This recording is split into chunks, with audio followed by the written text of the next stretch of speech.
नमस्कार। Tractor junction के साप्ताहिक बुलेटिन में आपका स्वागत है। मैं हूं दिनेश चौधरी।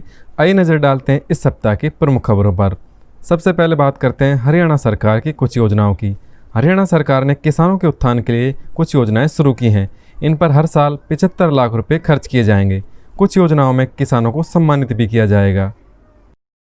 हरियाणा के मुख्यमंत्री मनोहर लाल खट्टर ने मीडिया को बताया कि कृषि क्षेत्र में कुछ अलग करने वाले प्रगतिशील किसानों को प्रोत्साहित करने के लिए प्रगतिशील किसान सम्मान योजना, प्रगतिशील किसान ट्रेनर और किसान मित्र योजना शुरू की जाएगी। इसमें पहला पुरस्कार 5 लाख रुपए, दूसरा और तीसरा पुरस्कार 3-3 लाख रुपए के प्रदान किए जाएंगे। बताया जा रहा है कि पुरस्कार योजना पर सालाना 70 से 75 लाख रुपए खर्च किए जाएंगे। इन योजनाओं से किसानों को बेहतर उत्पादन में मदद मिलेगी तथा नवीनतम तकनीक के प्रयोग से कृषि में सुधार होगा। प्रधानमंत्री किसान सम्मान निधि योजना के रजिस्ट्रेशन चल रहे हैं। किसानों की सुविधा के लिए सरकार ने अब घर बैठे मोबाइल से रजिस्ट्रेशन करने की सुविधा प्रदान की है। मोदी सरकार की किसानों की 2022 तक आय दोगुनी करने के मिशन को लेकर शुरू की गई पीएम किसान योजना या पीएम किसान सम्मान निधि योजना की शुरुआत से लेकर अब तक करीब 10 करोड़ 65 लाख से अधिक किसानों ने अपना रजिस्ट्रेशन करवाया है। अभी भी रजिस्ट्रेशन की प्रक्रिया जारी है। इस योजना के तहत प्रधानमंत्री नरेंद्र मोदी ने 9 अगस्त को छठी किस्त के रूप में 8.5 करोड़ किसानों के बैंक अकाउंट में 17,000 करोड़ रुपए ट्रांसफर किए थे। उसके बाद अगले 20 दिन में केंद्रीय कृषि मंत्रालय ने 30 लाख और किसानों को 2-2 हजार रुपए भेज दिए थे। अब अगस्त से 30 सितंबर तक 9 करोड़ 19 लाख लाभार्थी हो गए हैं। फसल बीमा योजना में दिए जाने वाले मुआवजे में अब बीमा कंपनियों का कोई रोल नहीं होगा। सरकार द्वारा दिया गया पूरा पैसा अब सीधा किसान को मिलेगा।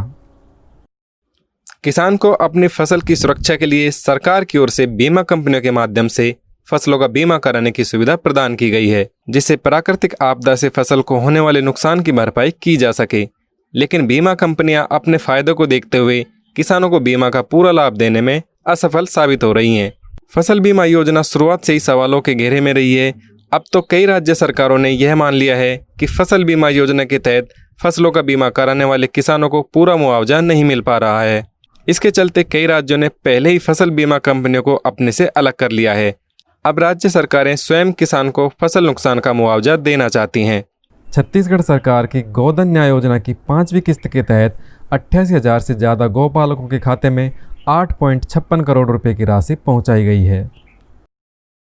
इस योजना के तहत राज्य सरकार की ओर से गौपालकों से गोबर की खरीद की जाती है ताकि उनकी आमदनी बढ़ सके और गोबर का उपयोग वर्मी कंपोस्ट खाद बनाने के लिए हो सके। इस दिशा में छत्तीसगढ़ राज्य की सरकार अब तक गौपालकों को गोबर खरीद की 4 किस्तों का भुगतान उनके खातों में कर चुकी है। 5वीं किस्त के रूप में 8 करोड़ 56 लाख रुपए की राशि का ऑनलाइन भुगतान सीधे संबंधित खातों में किया गया है। 20 जुलाई हरेली पर्व से प्रारंभ हुई गोधन न्याय योजना के अंतर्गत अब तक गौपालकों एवं गोबर विक्रेताओं को 29 करोड़ 28 लाख रुपए की राशि का भुगतान किया जा चुका है। केंद्र सरकार द्वारा धान की समर्थन मूल्य पर खरीद शुरू हो चुकी है। 8 दिन में लगभग 6 लाख टन धान खरीदा जा चुका है। 41,084 किसानों को लगभग 1,082 करोड़ रुपए का भुगतान हो चुका है। किसानों की ओर से नए कृषि कानून के विरोध के बीच शुरू की गई धान की समर्थन मूल्य पर खरीद जोरों पर चल रही है। पिछले 8 दिनों में केंद्र सरकार ने करीब 5.73 लाख टन धान की खरीद की है।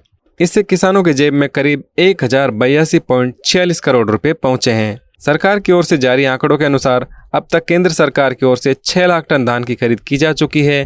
केंद्र के अनुसार पंजाब और हरियाणा जैसे प्रमुख राज्यों से पिछले 8 दिनों में 1,082.46 करोड़ रुपए का लगभग 5.73 लाख टन धान न्यूनतम समर्थन मूल्य पर खरीदा गया है। दालों की कीमत बढ़ने से किसानों को अच्छा लाभ मिल सकता है। अरहर, उड़द व चने की दाल की कीमतों में भारी इजाफा हो रहा है। अरहर की दाल में 500 रुपये प्रति क्विंटल की तेजी आई है। बाजार विशेषज्ञों के अनुसार भारी बारिश से देश के कई हिस्सों में फसल खराब हुई है। उड़द और मूंग की फसल को काफी नुकसान पहुंचा है। कुछ हिस्सों में तुअर की फसल भी बर्बाद हुई। बारिश के कारण फसल को नुकसान और मांग में सुधार के कारण दालों की कीमतों में लगातार बढ़त देखने को मिल रही है। साबुत दालों की कीमतों में आई तेजी का असर अरहर, उड़द और चना दाल की कीमतों पर देखा जा रहा है। थोक में लेमन अरहर दाल की कीमतों में 500 रुपये की तेजी देखी गई है। हरियाणा सरकार ने अपने पोर्टल मेरी फसल मेरा ब्यौरा को अन्य राज्य के किसानों के लिए भी खोल दिया है।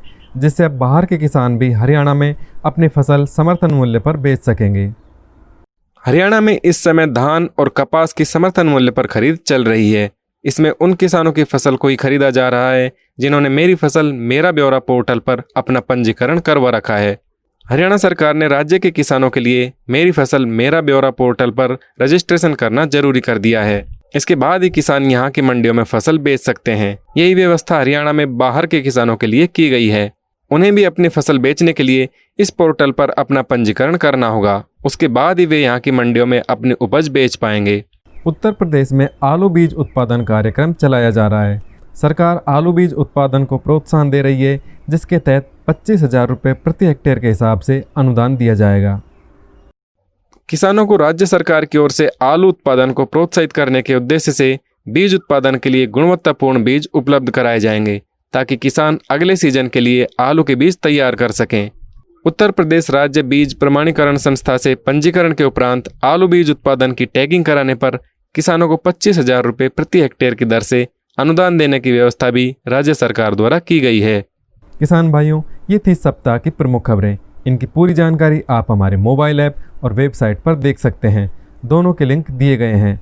अगले सप्ताह ऐसी महत्वपूर्ण खबरों के साथ आपसे फिर मुलाकात होगी। ट्रैक्टर जंक्शन के साथ जुड़े रहने के लिए धन्यवाद।